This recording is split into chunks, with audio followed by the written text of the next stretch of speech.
सभापति महोदय, पिछले 2 साल अमृतकालीन बजट पेश किए गए और इस बार एक नई शब्दावली गढ़ी गई है, तुष्टीकरण बनाम संतुष्टीकरण का बजट। सभापति महोदय, सुनने में कितना अलंकारिक लगता है ये शब्द। सोच रहा हूं देश की वित्त मंत्री और प्रधानमंत्री जी से पूछूं कि आखिर किसकी संतुष्टि।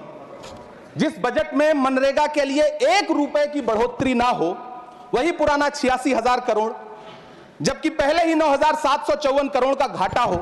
जिस मनरेगा से करोड़ों मजदूरों के घर में चूल्हा जलता हो, उस मनरेगा में काम करने वाले गरीब मजदूरों के लिए अगर आपके खजाने से 1 रुपया भी इजाफी नहीं निकल सका, तो भला कौन संतुष्ट हुआ साहब? इस देश का गरीब मजदूर या आपके उद्योगपति दोस्त?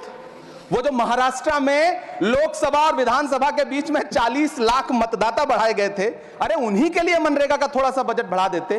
क्या उसमें मनरेगा का एक भी मजदूर नहीं था 40 लाख लोगों में? सारे के सारे 12 लाख की छूट वाले से आगे के लोग थे। सभापति महोदय, कल जब वित्त मंत्री जी देश की संसद में भाषण दे रही थी, तो वहां मुंबई में कोई गरीब इंसान जब अपनी जेब टटोल करके अपनी मोटरसाइकिल में 1 लीटर पेट्रोल भरवा रहा था, तो उस पेट्रोल की कीमत थी 103 रुपया प्रति लीटर। आखिर इतना महंगा पेट्रोल डीजल खरीद के कौन संतुष्ट हो रहा है? इस देश के गरीब लोग या फिर सरकार के चहेते धन्ना सेठ? सभापति महोदय, वित्त मंत्री जी इस बजट को मध्यम वर्ग को संतुष्ट करने वाला बजट बता रही हैं।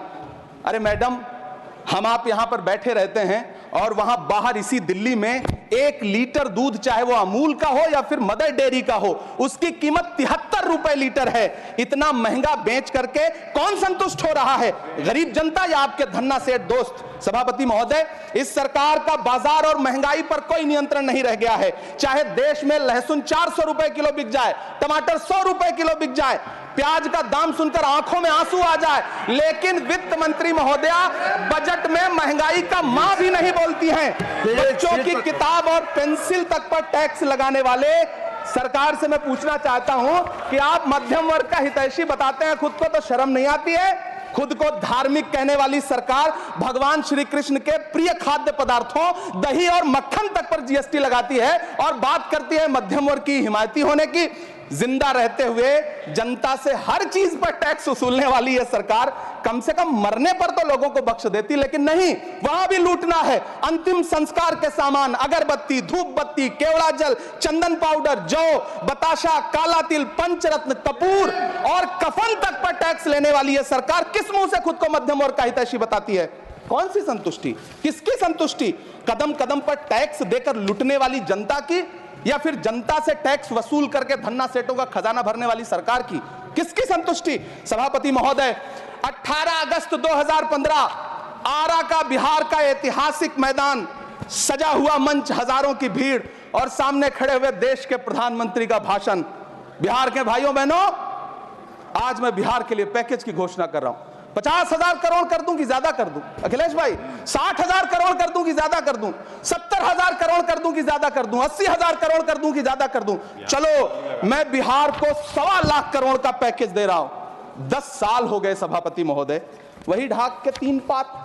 बिहार आज भी विकास की बाट जो हो रहा है, भाषण आज भी प्रधानमंत्री जी के यूट्यूब चैनल पर सुना जा सकता है। जो झूठ बोल के करता है मुतमईन सबको, वो झूठ बोल के खुद मुतमईन नहीं होता।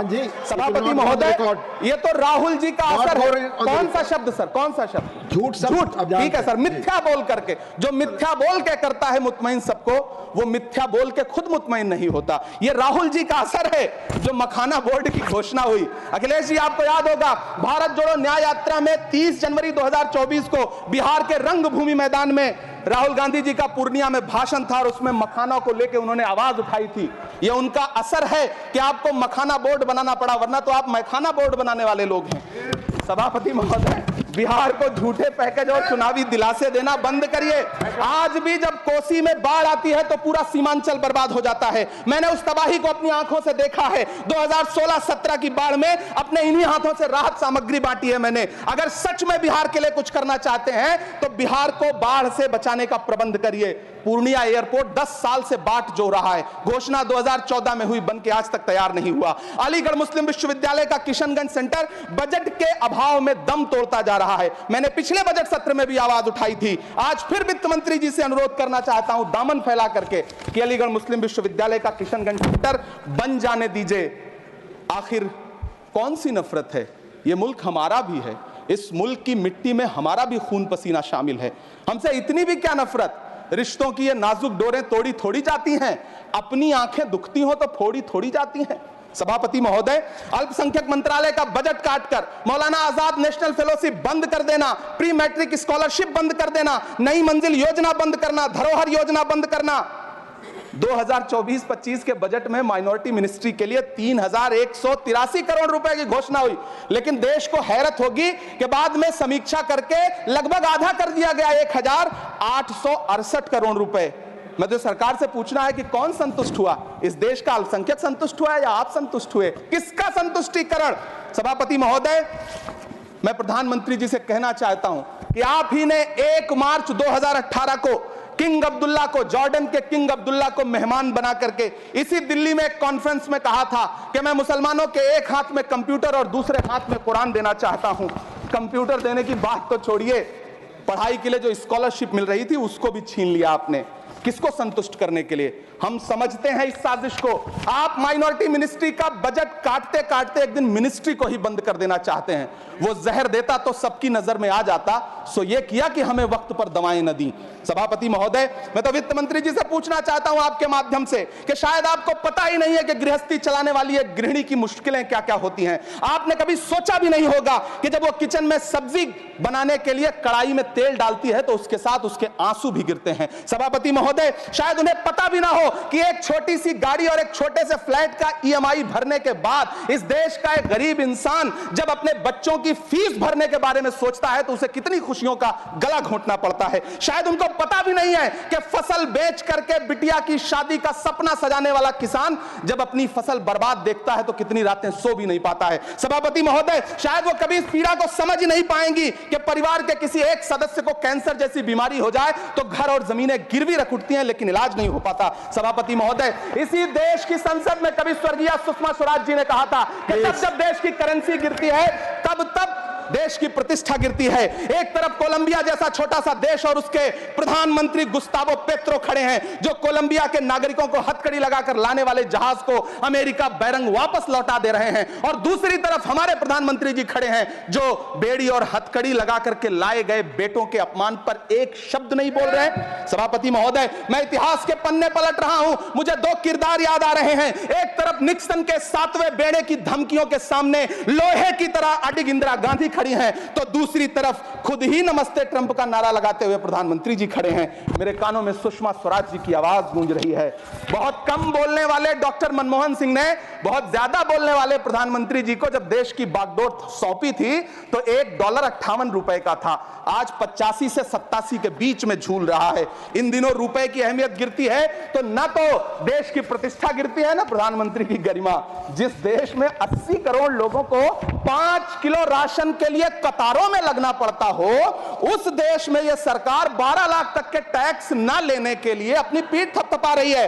हुकूमत इस कदर आवाम पर एहसान करती है, ये आंखें छीनती है और चश्मे दान करती है। सभापति महोदय, महाराष्ट्र का भिवंडी हो, मालेगांव हो, इचलकरंजी हो, यूपी का बनारस हो, मुआयमा हो, मुबारकपुर हो, रांची का छोटा नागपुर हो, बिहार का भागलपुर हो, हर जगह बुनकरों की उम्मीदें तोड़ रही हैं, लेकिन इस सरकार के पास उनके लिए कुछ भी नहीं है। मुरादाबाद का पीतल उद्योग, कानपुर का चमड़ा उद्योग, सहारनपुर का लकड़ी उद्योग, फिरोजाबाद का चूड़ी उद्योग, अलीगढ़ का ताला उद्योग, सब सरकारी प्लानिंग से तबाह हो रहे हैं। इन तमाम के बीच सरकारी सपोर्ट से बस एक उद्योग फल फूल रहा है, नोएडा का नफरत उद्योग।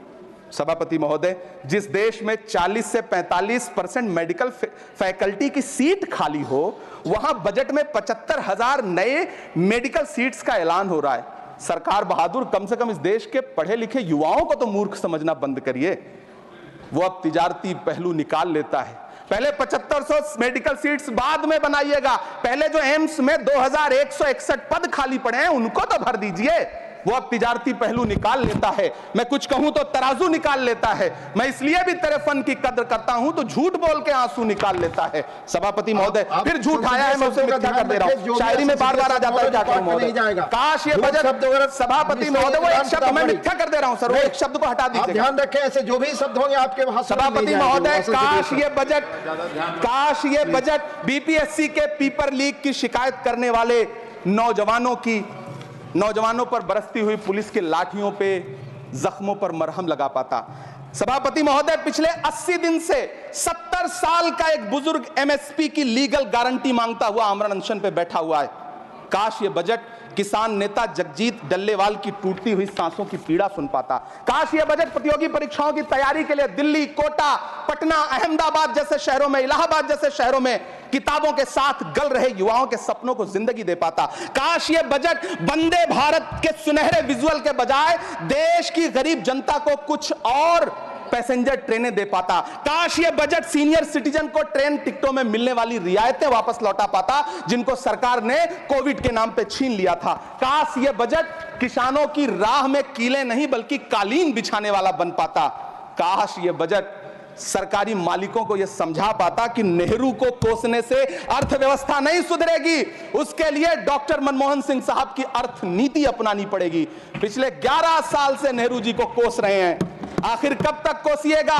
थोड़ा पंडित नेहरू जी के बारे में पढ़िए, तब पता चले कि पंडित नेहरू की शख्सियत का नाम है। दुनिया का पहला ऐसा राजनेता जिसने अपनी जिंदगी की आजादी के लिए, देश की आजादी के लिए 3259 दिन अंग्रेजों की जेल में बिताए। पंडित नेहरू एक ऐसे महान शख्स जिनके पिता पंडित मोतीलाल नेहरू, जिनकी बहन विजय लक्ष्मी पंडित, जिनके बहनोई पंडित रंजीत सीताराम, जिनकी बेटी इंदिरा गांधी, जिनके दामाद फिरोज गांधी, सब ने अंग्रेजों से लड़ते हुए स्वतंत्रता आंदोलन में जेल काटी।